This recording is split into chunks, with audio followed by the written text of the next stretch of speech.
فاسألوا أهل الذكر إن كنتم لا تعلمون۔ السلام علیکم ناظرین، میں ہوں نعیم ناصف اور پروگرام ہے آپ کا سوال۔ ناظرین، آج ہم بات کریں گے سال نو پر۔ نیا سال ہے اور لوگ نئے سال کا جشن مناتے ہیں اور اس پہ مبارکباد دیتے ہیں، اور بعض جو لوگ اسلامی ذہن کے ہیں وہ اس پہ نئے سال کی دعا دیتے ہیں۔ وہ اگرچہ نیا چاند دیکھنے کی ہے لیکن وہ سال بعد اس کی دعا دیتے ہیں۔ ناظرین، یہ سال اس کا آغاز ہو چکا۔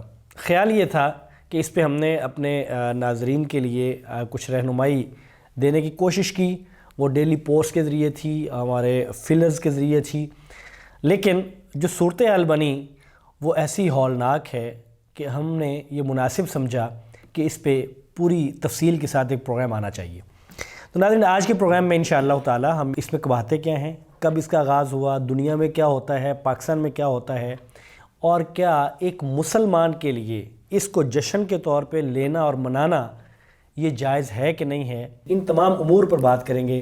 آج ہمارے ساتھ موجود ہیں پہلے کی طرح جناب قاری محمد مصطفی راسخ حافظ اللہ، ان سے یہ ساری چیزیں ہم پوچھیں گے۔ السلام علیکم ورحمۃ اللہ وبرکاتہ۔ جی وعلیکم السلام ورحمۃ اللہ وبرکاتہ۔ جناب قاری صاحب، آپ خیریت سے ہیں؟ جی اللہ کا شکر ہے، الحمدللہ۔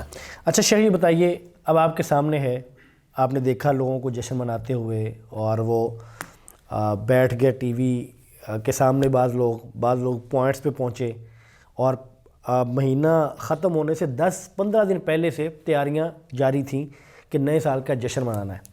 تو یہ بتائیے کہ یہ کیا چیز ہے؟ نیا سال، اس کا تبدیل ہونا اور اس میں جشن منانا، یہ چیز کیا ہے؟ ہیپی نیو ایئر کیا چیز ہے؟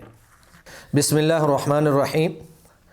اصل میں یہ لفظ ہے ہیپی نیو ایئر نائٹ، یعنی کہ نئے سال کی پہلی رات جو ہے اس کی ایک دوسرے کو مبارکباد دینا اور ایک دوسرے کو جو ہے ہیپی کرنا اور اس کو منانا یا اس میں جشن کرنا، جس انداز میں آپ نے بتلایا کہ وہ بہت ساری اس میں قباحتیں بھی ہیں، اس میں شور شرابہ کیا جاتا ہے، اس کے اندر شباب و کباب کی محفلیں جمتی ہیں، اور اس کے اندر ناچ گانا رقص، تو اللہ کی معصیت اور اللہ رب العزت کی نافرمانی پر مبنی بے شمار کام جو ہیں وہ اس رات کو ہوتے ہیں۔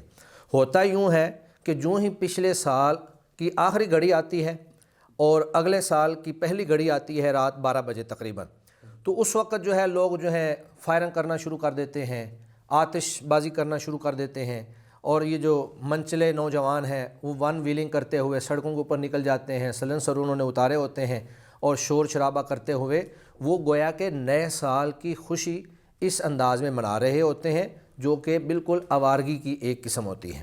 ٹھیک ہے۔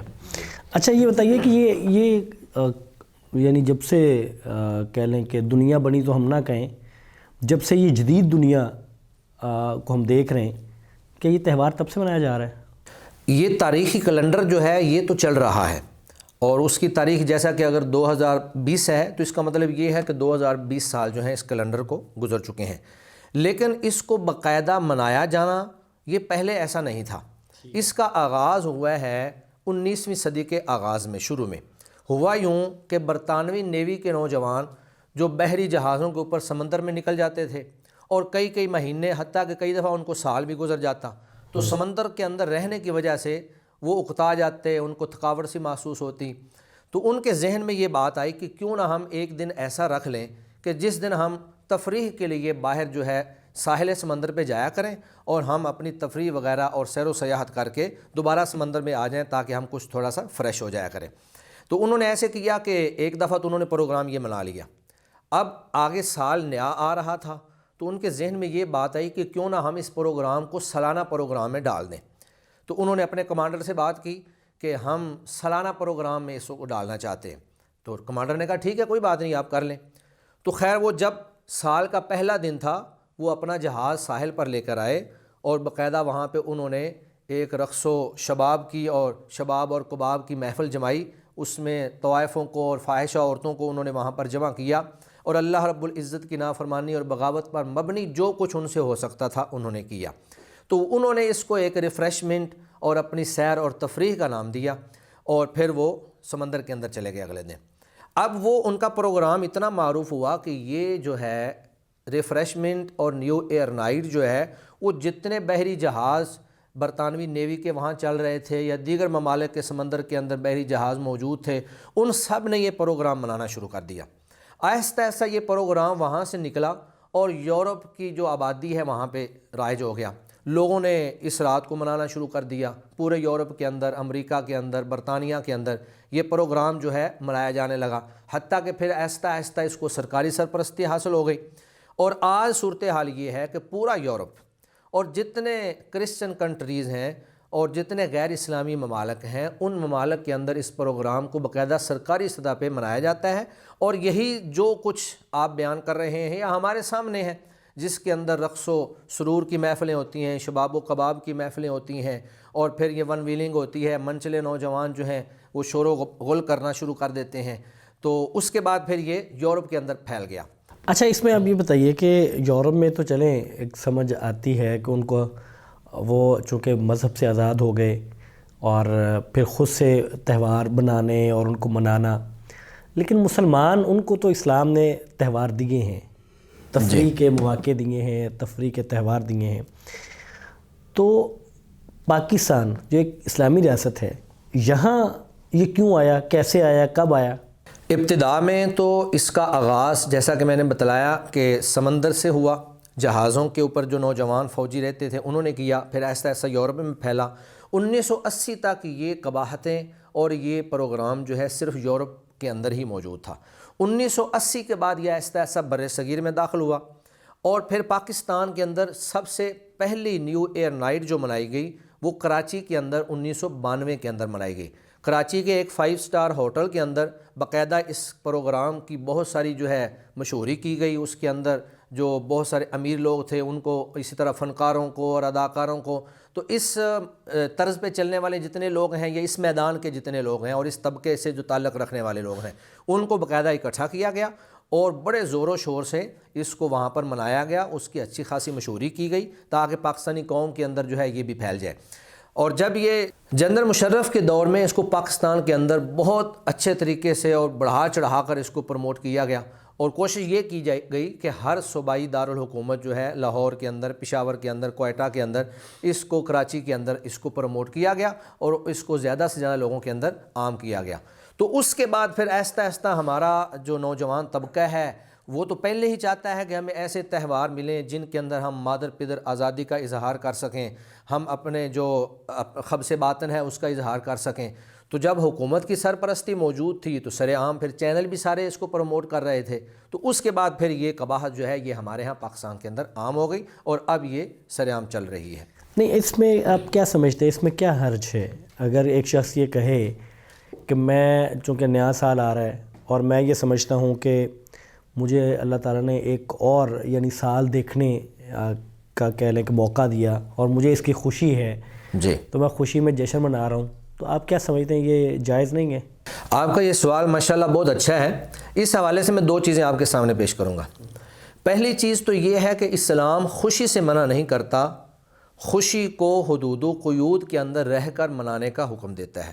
ٹھیک ہے۔ اور اسلام نے جو تعلیمات ہمیں دی ہیں وہ یہ ہے کہ جب بھی کوئی نیا مہینہ شروع ہو یا مہینے کا اختتام ہو یا سال شروع ہو، وہ اللہ کی اطاعت، اللہ کی فرما برداری اور اللہ رب العزت کے بتائے ہوئے احکامات کے مطابق شروع ہونا چاہیے۔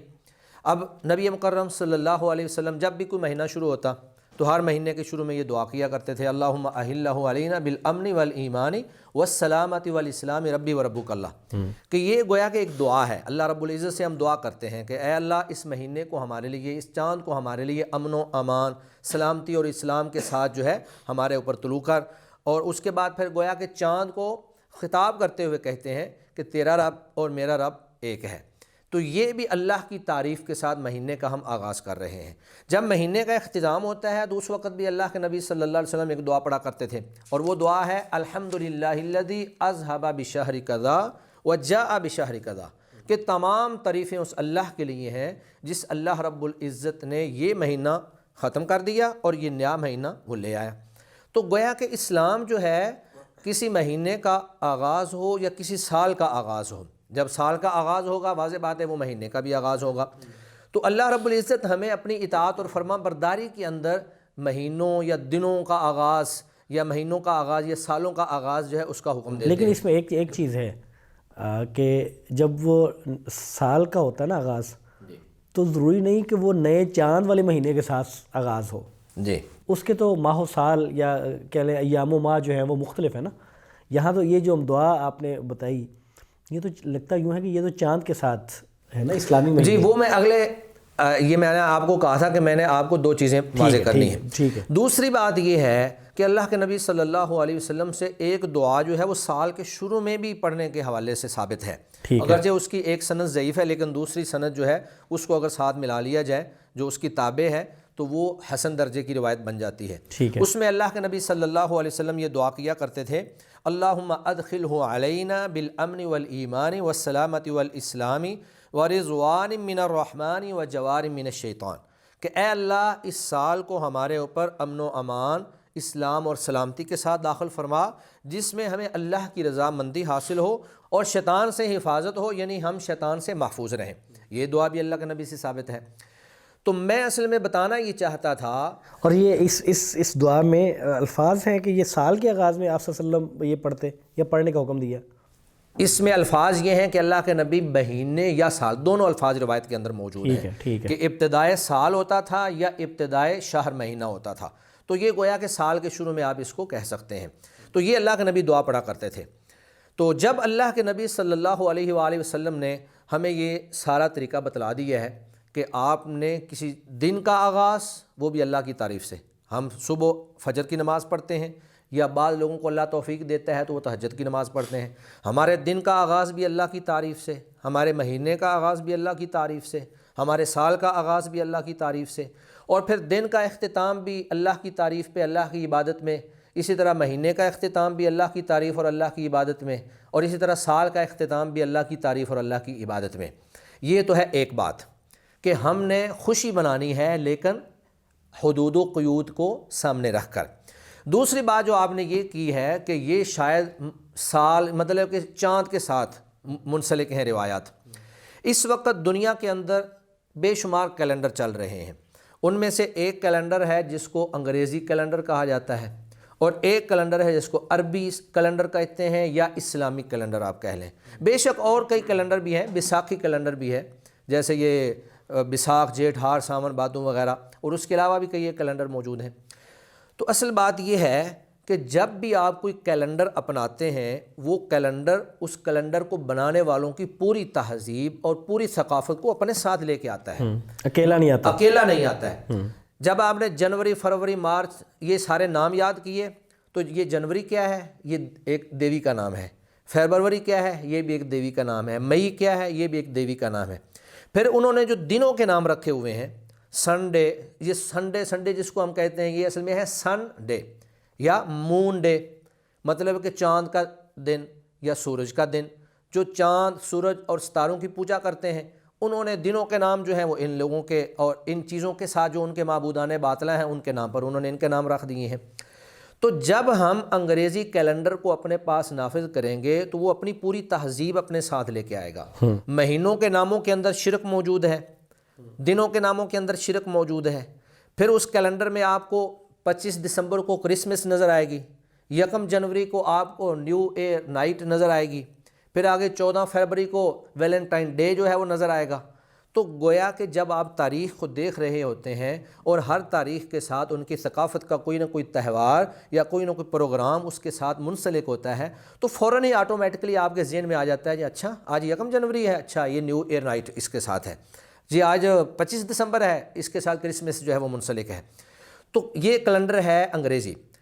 اس کے مقابلے میں ہمارا جو کیلنڈر ہے، اصل میں آپ کو وہ جو روایات بیان کر رہا تھا کہ اللہ کے نبی مہینے کے شروع میں یا مہینے کے آخر میں دعائیں پڑھتے تھے، وہ ہمارے اسلامی کیلنڈر کا ایک طرح امتیاز ہے اور اس کی شان ہے۔ جب ہم عربی کیلنڈر کو اور اسلامی کیلنڈر کو اپناتے ہیں تو جو ہی رمضان کا مہینہ آتا ہے ہمارے دلوں کے اندر وہ رمضان کی ایک تر و تازگی، رمضان کی رونقیں، برکتیں، اور رمضان کے اندر تراویح اور لیلۃ القدر، اور پھر اسی طرح وہاں پر دعائیں، قرآن کی تلاوت، وہ ساری چیزیں فوراً انسان کے ذہن میں آ جاتی ہیں۔ جب شوال کا چاند نظر آتا ہے تو عید فوراً ہمارے ذہن میں آ جاتی ہے جو ہمارا مذہبی تہوار ہے۔ تو عید کے موقع پر مسلمانوں کا باہمی میل جول، ایک دوسرے کے ساتھ محبت کا اظہار، تحفے تحائف کا اظہار، اپنے رشتہ داروں کے ساتھ میل جول، صلہ رحمی، یہ ساری چیزیں جو ہیں ہمارے سامنے آ جاتی ہیں۔ محرم کا مہینہ آ جاتا ہے تو محرم کے جتنے فضائل اللہ کے نبی صلی اللہ علیہ وسلم نے بیان فرمائے، خاص طور پہ 9، 10 یا 11 محرم کا روزہ اور اس کے فضائل وہ ہمارے سامنے آ جاتے ہیں۔ اور پھر اس میں ایک بڑا فرق یہ بھی ہے کہ جو اسلامی کیلنڈر ہے جی، اس میں تو جو تاریخ ہے یا دن ہے وہ بدل جاتا ہے مغرب غروب آفتاب کے ساتھ، جی جی، جبکہ اس کیلنڈر میں تو 12 بجے بدلتا ہے، رات 12 بجے جا کے بدلتا ہے۔ اور پھر اس کیلنڈر کا ایک بڑا امتیاز ہے، وہ میں ابھی بیان کرتا ہوں۔ تو میں یہ بیان کر رہا تھا کہ اس کیلنڈر کے ساتھ ہماری پوری تہذیب وابستہ ہے، ہماری پوری ثقافت، ہمارا پورا کلچر، ہمارا پورا دین اس کے ساتھ وابستہ ہے۔ حتیٰ کہ دنوں کو اللہ تعالیٰ نے ٹائم مینجمنٹ کے تحت، جب دن کو ہم دیکھتے ہیں یہ جو یوم الجمعہ ہے جس کو اللہ کے نبی نے عید قرار دیا ہے، یہ جمعہ کا دن ہے، جب جمعہ کا دن آتا ہے ہمارے ذہن میں آتا ہے جی آج ہم نے غسل کرنا ہے، آج ہم نے اچھے کپڑے پہننے ہیں، آج ہم نے سورہ کہف کی تلاوت کرنی ہے، جا کر ہم نے جمعہ پڑھنا ہے، وہاں پہ جا کر درس و تدریس اور جو بھی واعظ و نصیحت ہوگی وہ ہم نے جا کر سننی ہے۔ تو وہ گویا کہ وقت کے ساتھ، کیلنڈر کے ساتھ یہ ساری چیزیں وابستہ ہیں۔ پھر اسی طرح آپ دیکھ لیں جب دن چڑھتا ہے تو ہمارے پاس فجر ہے، ظہر ہے، عصر ہے، مغرب ہے، عشاء ہے، یہ ساری چیزیں یہ کس چیز کے ساتھ منسلک ہیں؟ یہ کیلنڈر اور وقت کے ساتھ منسلک ہیں۔ تو کیلنڈر جو ہے پوری تہذیب اور پوری ثقافت اپنے ساتھ لے کے آتا ہے۔ تو بیان کرنے کا مقصد یہ تھا کہ جب آپ انگریزی کیلنڈر کو نافذ کرتے ہیں تو اس کی پوری قباحتیں، اس کا سارا شور شرابہ، اللہ کی معصیت، اللہ کی نافرمانی، وہ ساری آپ کے اندر آ جائے گی۔ اور جب آپ اسلامی کیلنڈر کو اپنائیں گے تو اللہ کی اطاعت کا جذبہ، نیکی کا جذبہ، صلہ رحمی کا جذبہ، روزوں کی جو عبادت ہے اس کا جذبہ، عید الفطر، عید الاضحیٰ اور اسی طرح جو ہے حج، یہ ساری چیزیں ہمیں اسلامی کیلنڈر سے ملتی ہیں۔ اچھا نہیں، کیلنڈر ٹھیک ہے، یہ سمجھ میں آ گئی بات کہ ایک اسلامک کیلنڈر ہے یا ہجری کیلنڈر ہے، اس کے ایک عیسوی کیلنڈر ہے، اور یہ ہماری بات یہاں سے چلی تھی کہ ایک شخص یہ کہتا ہے کہ میں نیا سال ہے تو میں اس کی مجھے خوشی ہے اور میں خوشی منانا چاہتا ہوں، تو اس میں 2-3 یعنی میرے ذہن میں چیز کیا ہے، کیا خوشی منانا ٹھیک نہیں ہے، یا پھر خوشی کا یہ انداز ٹھیک نہیں ہے، یا پھر یہ غیر اسلامی تہوار کے مشابہ ہے؟ یعنی کس وجہ سے یہ جائز یا ناجائز اگر ہم کہتے ہیں تو کس وجہ سے کہتے ہیں؟ خوشی منانا تو جائز ہے، اسلام کے اندر خوشی منانے سے اللہ منع نہیں کرتے ہیں، لیکن اس کے ناجائز ہونے کی بے شمار وجوہات ہیں۔ 4-5 پوائنٹ اہم آپ کے سامنے میں پیش کرتا ہوں۔ سب سے پہلی وجہ یہ ہے کہ یہ کفار کی مشابہت ہے، کیونکہ یہ کیلنڈر ہمارا نہیں ہے، یہ سال کا آغاز ہمارا نہیں ہے، یہ جن لوگوں کا کیلنڈر ہے اور جن لوگوں نے اس کو بنایا ہے یہ ان کے ساتھ مشابہت ہے۔ اور نبی مکرم صلی اللہ علیہ وسلم کی حدیث مبارکہ ہے، من تشبه بقوم فهو منهم، جو کسی قوم کے ساتھ مشابہت اختیار کرے گا وہ انہی میں سے ہوگا۔ دوسری روایت میں نبی مکرم صلی اللہ علیہ وسلم نے فرمایا لَتَتَّبِعُنَّ سُنَنَ مَنْ قَبْلَكُمْ شِبْرًا بِشِبْرٍ وَذِرَاعًا بِذِرَاعٍ حَتَّى لَوْ سَلَكُوا جُحْرَ ضَبٍّ لَسَلَكْتُمُوهُ، کہ میری امت کے لوگ جو ہیں تم پہلے لوگوں کی ضرور بضرور اتباع کرو گے، بالشت یعنی بلشت کے برابر بلشت، اور ذراع یعنی ہاتھ کے برابر ہاتھ، یعنی بالکل جیسے وہ کرتے تھے وہی تم کرو گے، حتیٰ کہ اگر ان میں سے کوئی شخص گوہ زب جو ہے اس کے سوراخ میں داخل ہوا ہے تو تم بھی اس کے پیچھے چل پڑو گے، یعنی پوری طرح پیروی کرو گے، جی پوری جو ہے آپ پیروی کرو گے۔ تو اس حدیث میں گویا کہ اس بات کی طرف وضاحت ہے کہ میری امت کے لوگ جو ہیں یہ بھی یہود و نصارہ کی پیروی میں چلیں گے، اور یہ کیلنڈر چونکہ یہود و نصارہ کا ایجاد کرتا ہے تو جب ہم ان کے پیچھے لگ کر ان کی اتباع کریں گے تو یہ ان کے ساتھ مشابہت ہو جائے گی، اور جو ان کے ساتھ مشابہت کرتا ہے وہ بھی انہی میں سے ہے۔ اسی طرح نبی مکرم صلی اللہ علیہ وآلہ وسلم نے فرمایا ابغض الناس الی اللہ ثلاثۃ، اللہ رب العزت کو 3 آدمی جو ہیں وہ بہت مبغوض اور ناپسندیدہ ترین ہیں۔ وہ کون سے ہیں؟ ملحد فی الحرم، حرم میں الحاد پھیلانے والا، ومبتغ فی الاسلام سنت الجاہلیہ، اور اسلام کے اندر جاہلی طریقے کو رائج کرنے والا یا تلاش کرنے والا، اور تیسرا آدمی ہے ومطلب دم امرئ مسلم، کہ کسی مسلمان کا خون بہانے کے لیے کوشش کرنے والا، ناجائز کسی مسلمان کو قتل کرنے والا جو ہے۔ تو یہ روایت اور پچھلی دونوں روایات، ان سے یہ ہمیں ثابت ہوتا ہے کہ یہ چیز جو ہے ان کے ساتھ مشابہت ہے، اور مشابہت کرنے والا انسان جو ہے وہ ان کے ساتھ ہو جائے گا۔ سیدنا عبداللہ بن مسعود رضی اللہ تعالی عنہ فرماتے ہیں کہ من کثر سواد قوم فہو منہم، جو شخص کسی قوم کی جو تعداد ہے ان کو زیادہ کرتا ہے، مثلا آپ ان کے تہوار کے اندر، ان کے کسی پروگرام کے اندر شرکت کرتے ہیں تو آپ کی شرکت کی وجہ سے ان کی تعداد زیادہ محسوس ہوتی ہے، تو فرمایا کہ جو کسی قوم کی تعداد کو زیادہ کرتا ہے وہ بھی انہی میں سے ہے۔ اور آگے فرمایا کہ ومن راضی عمل قوم کان شریکا فی عملہ، اور جو کسی قوم کے کسی کام کے اندر، عمل کے اندر راضی ہو جائے تو وہ گویا کہ ان کے کام میں شریک ہے۔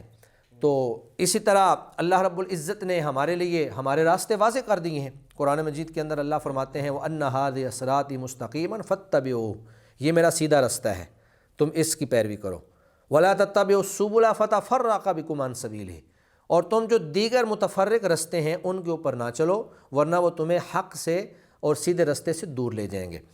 تو نبی مکرم صلی اللہ علیہ وسلم کی یہ احادیث مبارکہ اور قرآن مجید کی یہ آیت مبارکہ، ان کو سامنے رکھ کر ہم یہ کہہ سکتے ہیں کہ یہ چیز ہمارے لیے کرنا جائز نہیں ہے۔ یہ ایک نقطہ ہے، یعنی ان کے ساتھ مشابہت۔ اس کے حرام اور ناجائز ہونے کی دوسری وجہ یہ ہے کہ اس میں وقت کا بہت ضیاع ہے۔ اب 12 بجے تک لوگ جاگ رہے ہوتے ہیں، 12 بجے کے بعد پھر وہ شور شرابہ اور اسی طرح گول گپاڑا انہوں نے کرنا ہوتا ہے، تو پھر وہ ساری رات جو ہے فضول یات کے اندر، بکواسیات کے اندر اور اسی طرح اللہ کی نافرمانی اور معصیت کے اندر وہ پوری رات گزار دیتے ہیں۔ تو کسی مسلمان اور مومن بندے کا یہ شیوا نہیں ہے کہ وہ فضول کے اندر اپنا وقت ضائع کرے۔ پیارے نبی صلی اللہ علیہ وآلہ وسلم کی حدیث مبارکہ ہے من حسن اسلام المرء ترکہ ما لا یعنیہ، کہ کسی مسلمان کے اسلام کا اچھا ہونے کی یہ دلیل ہے کہ وہ ہر اس چیز کو چھوڑ دیتا ہے جو بے مقصد ہوتی ہے۔ اور پھر اللہ کے نبی صلی اللہ علیہ وسلم کی یہ بھی حدیث مبارکہ ہے کہ انسان سے اس کی عمر کے بارے میں سوال ہوگا، اس کے وقت کے بارے میں سوال ہوگا کہ تجھے اللہ نے اتنی عمر دی تھی، تو نے اس کو کہاں پہ خرچ کیا؟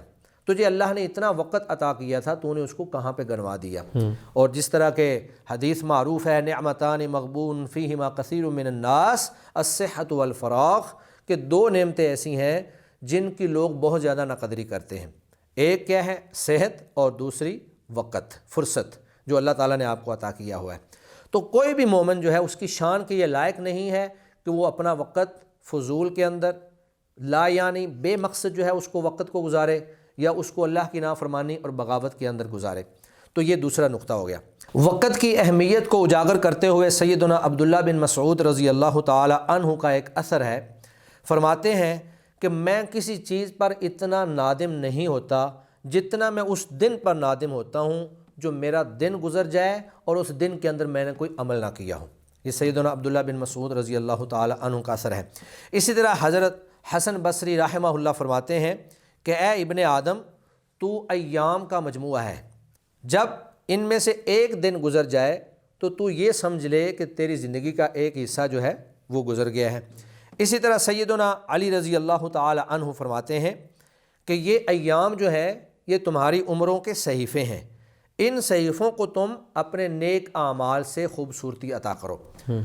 یہ تینوں اثر شیخ عبد الفتاح ابو غدہ کی کتاب ہے قیمت الزمن عند العلماء، اس کے اندر یہ موجود ہے۔ تو اسلاف جو ہیں وہ اپنے وقت کو ضائع نہیں کیا کرتے تھے، وہ اپنے وقت کا بڑا دھیان رکھتے تھے، اپنے وقت کو ہمیشہ اللہ کی اطاعت کے اندر، اللہ کی فرما برداری کے اندر، حتیٰ کہ ان کی کوشش یہ ہوتی تھی کہ پلک جھپکنے کے برابر بھی ایک لمحہ بھی ہم سے اللہ کی نافرمانی نہ ہو۔ افسوس کی بات یہ ہے کہ ہم اپنی زندگی کو بغیر سوچے سمجھے گزار رہے ہیں۔ جب ہماری زندگی کا ایک سال بڑھ جاتا ہے ہم بڑے خوش ہوتے ہیں، جی میں 20 سال کا ہو گیا ہوں، میں 25 سال کا ہو گیا ہوں، حالانکہ سوچنے کا جو زاویہ ہے یا سوچنے کا جو طرز عمل ہے وہ کچھ تھوڑا سا ہمارا مختلف ہونا چاہیے۔ ایک سوچنے کا طریقہ یہ ہے کہ آپ کہیں جی میں 25 سال کا ہو گیا ہوں، میں 30 سال کا ہو گیا ہوں۔ اگر اس انداز میں آپ سوچیں گے تو آپ کے اندر تکبر آئے گا، غرور آئے گا، جی میں 25 سال کا ہو گیا ہوں، میں جی جوان ہو گیا ہوں۔ لیکن ایک سوچنے کا انداز یہ ہے کہ آپ کہیں کہ میری زندگی سے 25 سال کم ہو گئے ہیں، میری زندگی سے 30 سال کم ہو گئے ہیں، تو پھر انسان کے اندر تواضع آئے گی، عاجزی اور انکساری آئے گی۔ تو جب آدمی میں عاجزی اور انکساری آتی ہے تو وہ پھر اللہ کی طرف رجوع کرتا ہے۔ مجھے ایک مثال یہ جو آپ ابھی بات کر رہے ہیں نا، بڑی دلچسپ میرے ذہن میں ایک بات پہلے بھی ایک دفعہ آئی جی کہ یہ جو ہم جشن مناتے ہیں نا اور سالگرہ مناتے ہیں، میرا چونکہ سال ہو گیا، اچھا مجھے کبھی کبھی یوں لگتا ہے کہ یہ بالکل ایسے کہ کسی بندے کے پاس 50,000 روپے پڑے ہوں اور 1,000 وہ خرچ کر لے تو وہ یہ خوشی منائے کہ اب نئے 1,000 کو ہاتھ میں لگا لیا ہے، زبردست، حالانکہ اس کا 1,000 کم ہوا ہے، کم ہو گیا اور آہستہ سے کم ہوتے جا رہے ہیں. جی جی تو یعنی وہ خوشی اس بات کی منا رہا ہے کہ میں نے پچھلا خرچ کر لیا، جی اگلے کو میں نے ہاتھ لگا دیا اور میں اس کا جشن منا رہا ہوں. اصل میں یہ ہماری آپ کہہ لیں کہ سطحی سوچ ہے. ہم آخرت کے بارے میں نہیں سوچتے ہیں، موت کے بارے میں نہیں سوچتے ہیں.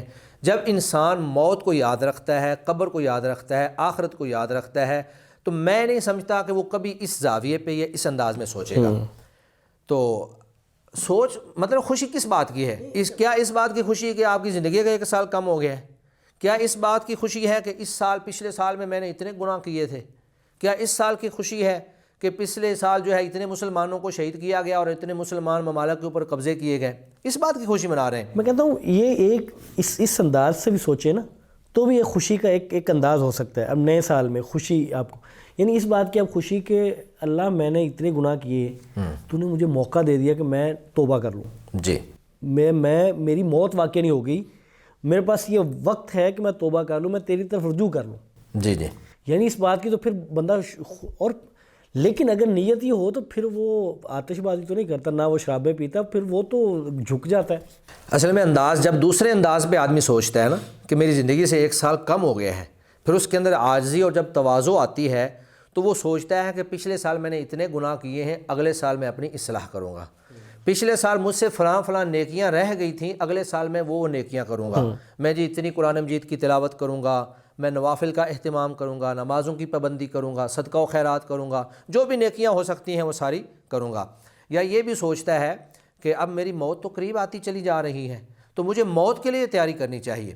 تو اسلام جو ہے وہ یہ نہیں کہتا کہ آپ بالکل ہی نہ سوچیں، لیکن سوچنے کا آپ انداز وہ اپنائیں جو اسلام کے اندر جس کی مذمت نہیں کی گئی، جس کی تعریف کی گئی ہے. جو مذموم انداز ہے وہ نہیں اپنانا اور چاہیے. آخرت کی کامیابی کی طرف جو لے کے جاتے ہیں. ایک شاعر نے بڑا اچھا جو ہے شعر کہا ہے، کہتے ہیں ایک اور اینٹ نکل گئی دیوار حیات سے، ایک اور اینٹ نکل گئی دیوار حیات سے، نادان نے کہہ دیا نیا سال مبارک ہو.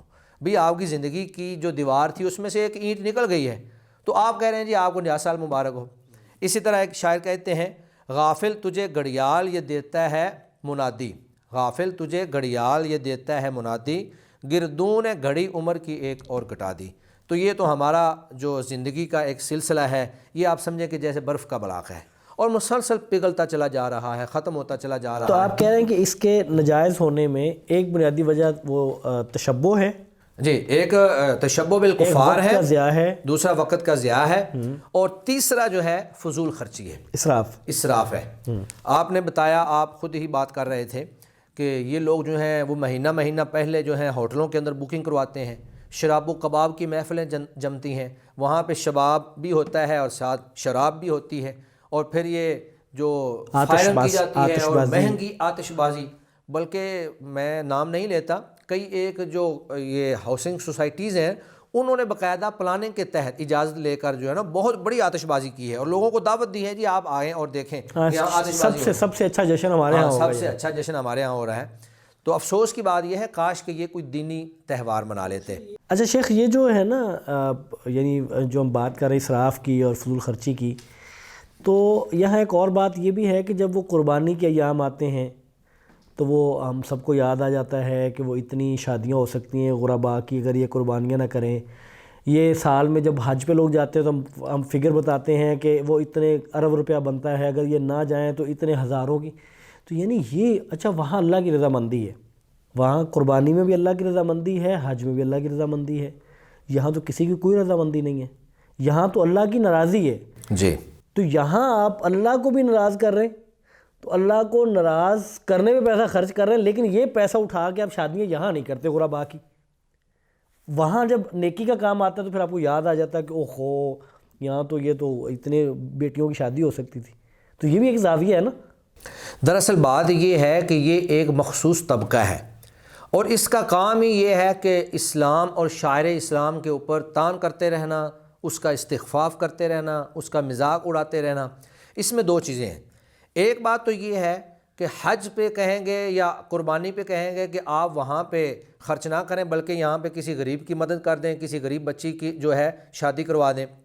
دیکھیں اللہ تعالیٰ نے ہمارے اوپر مالی عبادت بھی فرض کی ہے، اور مالی عبادت کی ساری قسمیں ہیں، اس میں قربانی بھی ایک قسم ہے، اس میں حج بھی ایک قسم ہے، صدقہ و خیرات، غرباء مساکین کے اوپر خرچ کرنا یہ بھی ایک قسم ہے۔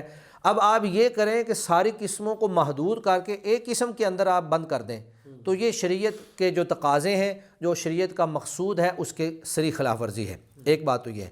دوسری بات آپ یہ کہیں کہ یہ تو بالکل اللہ کی نافرمانی میں خرچ کر رہے ہیں نا، یہاں تو یہ بات نہیں ہے کہ وہ حج پہ جا رہے ہیں یا قربانی کر رہے ہیں۔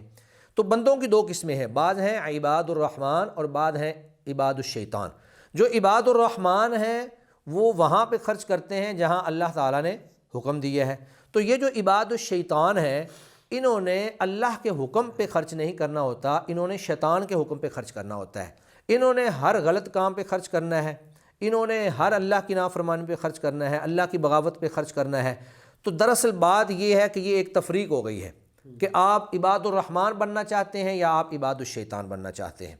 تو ابھی یہ کرسمس ڈے جو ہے گزرا ہے، تو میرے ذہن میں یہ ایک بات بھی آ رہی تھی کہ جو طبقہ حج کے موقع پر یا قربانی کے موقع پر یہ شور کرتا ہے کہ بھائی وہاں پہ آپ لاکھوں خرچ کر رہے ہیں، آپ یہاں پہ غریبوں کی بچیوں کی شادی کروائیں، وہاں خرچ نہ کریں، میں ان سے یہ پوچھنا چاہتا ہوں کہ اب وہ کیوں خاموش ہے؟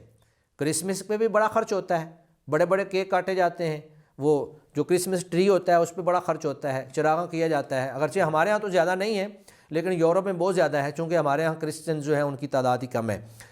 تو اب وہ طبقہ خاموش کیوں ہے؟ اب وہ ان کو یہ کیوں نہیں کہتا کہ آپ یہاں پہ خرچ کرنے کی بجائے آپ یہاں پہ غریبوں کے اوپر خرچ کریں، آپ غریبوں کی بچیوں کی شادیاں کریں؟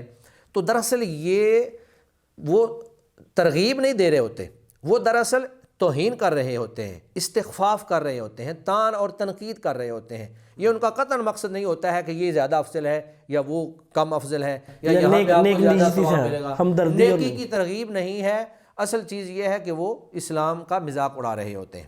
درست ہے جی۔ تو یعنی آپ کا خیال یہ ہے کہ یہ جائز نہیں ہے، اس لیے کہ اس میں تشبہ بھی ہے، اس میں وقت کا ضیاع بھی ہے، اس میں اسراف بھی ہے۔ ایک چیز میرے کچھ لوگوں نے اس کا ذکر بھی کیا کہ جی رات جب ہوئی تو ہمارے سونے کا وقت تھا، ہم نے صبح ڈیوٹی پہ جانا تھا، لیکن 12 بجے ادھر سے بھی فائرنگ، ادھر سے بھی فائرنگ، اور پھر وہ جو ون ویلنگ اور سلنسر نکالنا، یعنی یہ مسلمانوں کو اذیت دینا نہیں ہے؟ یعنی یہ بھی ایک وجہ نہیں بن جاتی اس کے غلط ہونے میں اور ناجائز ہونے میں؟ بالکل ایسے ہی ہے، بلکہ بعض مریض حضرات یا ایسے لوگ جو گہری نیند میں سوئے ہوتے ہیں، جب اچانک فائرنگ ہوتی ہے، آتش بازی ہوتی ہے، تو وہ بالکل پریشان ہو کر اٹھ کر بیٹھ جاتے ہیں کہ یہ پتہ نہیں کیا ہو گیا ہے، کہیں کوئی ڈاکو تو نہیں آ گیا، کوئی فائرنگ ہو رہی ہے، کوئی مسئلہ لڑائی جھگڑا تو نہیں ہو گیا ہے۔ تو یہ مسلمانوں کو اذیت دی جا رہی ہے، اور دے کون رہا ہے؟ وہ بھی مسلمان ہی دے رہے ہیں۔ حالانکہ مسلمان کا کام یہ ہے، اللہ کے نبی نے مسلمان کی جو تعریف کی ہے وہ یہ ہے کہ المسلم من سلم المسلمون من لسانہ و یدہ، مسلمان وہ ہے جس کے ہاتھ اور جس کی زبان سے کسی مسلمان کو تکلیف نہ پہنچے، یعنی مسلمان اس کے ہاتھ اور زبان سے محفوظ ہوں۔ یہ تو بالکل اس کے خلاف ہے، یہ کہاں کا اسلام ہے؟ یا آپ تو مسلمانوں کو اذیت دے رہے ہیں۔ تو ایک چیز یہ بھی آپ کہہ سکتے ہیں، اور پھر اس میں یہ بھی ایک بسا اوقات جانوں کا ضیاع بھی ہو جاتا ہے۔ کئی آپ نے اخبارات میں پڑھا ہوگا کہ فلاں جگہ پر آتش بازی جو ہے اس کی وجہ سے اتنے لوگ جو ہیں وہ جھلس گئے، یا فائرنگ کی وجہ سے اتنے لوگ جو ہیں وہ ہلاک ہو گئے۔ تو اس میں جانوں کا بھی ضیاع ہوتا ہے، اور اللہ رب العزت ہمیں ان چیزوں سے بھی منع کرتے ہیں، وَلَا تُلْقُوا بِأَيْدِيكُمْ إِلَى التَّهْلُكَةِ، تم اپنے آپ کو جو ہے وہ ہلاکت میں مت ڈالو۔ تو اس کے حرام ہونے کے جو من جملہ مسائل ہیں، جب وجوہات ہیں، ان میں سے ایک یہ بھی ہے کہ اس کے اندر جانوں کا ضیاع بھی ہے۔ اسی طرح ایک سبب یہ ہے کہ اس کے اندر گانا بجانا اور بے حیائی بہت ہوتی ہے، اختلاط ہے، مرد و مخلوط جو ہے وہ ڈانس ہوتا ہے، مخلوط مجلسیں ہوتی ہیں، شراب و کباب کی محفلیں ہوتی ہیں، اور بے حیائی کے حوالے سے اسلام بڑا کلیئر اور بڑا واضح طور پر ہمیں رہنمائی دیتا ہے۔ اللہ رب العزت قرآن مجید میں فرماتے ہیں کہ ان الذین یحبون ان تشیع الفاحشۃ فی الذین آمنوا لہم عذاب علیم فی الدنیا والآخرہ، کہ جو لوگ یہ پسند کرتے ہیں کہ اہل ایمان کے اندر فحاشی کو پھیلا دیا جائے، فروغ دیا جائے، ان کے لیے دنیا کے اندر بھی عذاب علیم ہے، دردناک عذاب ہے، اور آخرت کے اندر بھی دردناک عذاب ہے۔ اسی طرح اللہ فرماتے ہیں ان اللہ یأمر بالعدل والإحسان وإیتاء ذی القربى وینہی عن الفحشاء والمنکر، کہ اللہ نیکی کا، عدل کا، احسان کا تو حکم دیتا ہے، لیکن فحاشی اور بے حیائی سے اللہ تعالیٰ منع فرماتے ہیں۔ اور نبی مکرم صلی اللہ علیہ وآلہ وسلم نے فرمایا کہ میری امت کے آخری زمانوں میں کچھ لوگ ایسے آئیں گے کہ اللہ تعالیٰ وہ رات کو صحیح سوئیں گے، لیکن صبح جب اٹھیں گے تو وہ بندر یا خنزیر بن چکے ہوں گے۔ تو صحابہ کرام نے پوچھا کہ کیا ان کے اندر نیک لوگ نہیں ہوں گے؟ تو اللہ کے نبی نے فرمایا ان کے اندر نمازی ہوں گے جو نیکی کرنے والے ہوں گے، لیکن وہ یہ جو گانے والیاں ہیں ان کو رات کو نچائیں گے، ان کے گانے سنیں گے، اور پھر شراب و کباب کی محفلیں جمائیں گے، اور جب وہ صبح ہوگی تو اللہ تعالیٰ ان کو خنزیر اور بندر بنا دے گا۔ تو یہ بہت بڑی وعید ہے جو بے حیائی کے فروغ پر اور بے حیائی کے اندر مبتلا ہونے پر نبی مکرم صلی اللہ علیہ وسلم نے اور اللہ تعالیٰ نے بیان فرمائی ہے۔ درست صاحب، آپ صحیح کہہ رہے ہیں۔ اس کا مطلب یہ ہوا کہ یعنی یہ جائز نہیں ہے، ایک بات، اور جائز نہ ہونے کی وجوہات میں سے ایک یہ ہے کہ یہ کفار کی مشابہت ہے، کفار تو ان کے تہوار کو اپنے تہوار کے طور پہ لینا ہے، پھر یہ ہے کہ وقت کا ضیاع ہے، پھر مال کا ضیاع ہے، پھر اس میں مسلمانوں کے لیے اذیت ہے، پھر اس میں اختلاط ہے، ڈانس ہے، فحاشی ہے، عریانی ہے۔ تو یعنی یہ ساری چیزیں ایسی ہیں کہ جو اس کو حرام کرنے کی وجہ بن جاتی ہیں۔ جی۔ اور ویسے خوشی، یہ بات آپ کی درست ہے کہ اسلام خوشی کا مخالف نہیں ہے، جی، لیکن خوشی کا انداز وہ ہوگا جو اسلام بتاتا ہے، اسی ضابطے کے اندر رہتے ہیں۔ بہت شکریہ آپ کا، اللہ تعالیٰ آپ کو برکت دے۔ ناظرین، یہ تھا آج کا پروگرام جس میں ہم نے بات کی کہ جو نیا سال ہے اس کا آغاز اور اس کا جشن اور اس کی خوشی منائی جا سکتی ہے کہ نہیں منائی جا سکتی۔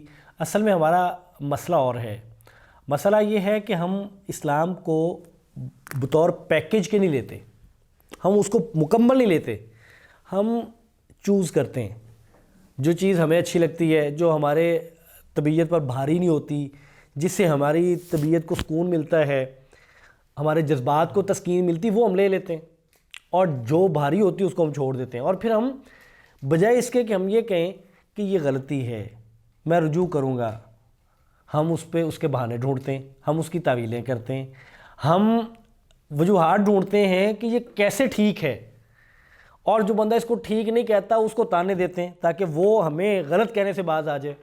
ہم اس کو بتاتے ہیں کہ اس کا یہ بڑا نیرو مائنڈڈ آدمی ہے، یہ بڑا تنگ نظر ہے، اس کو تو مسلمانوں کی خوشی پسند نہیں ہے، یہ تو قدغنے لگاتا ہے، یہ تو پابندیاں لگاتا ہے۔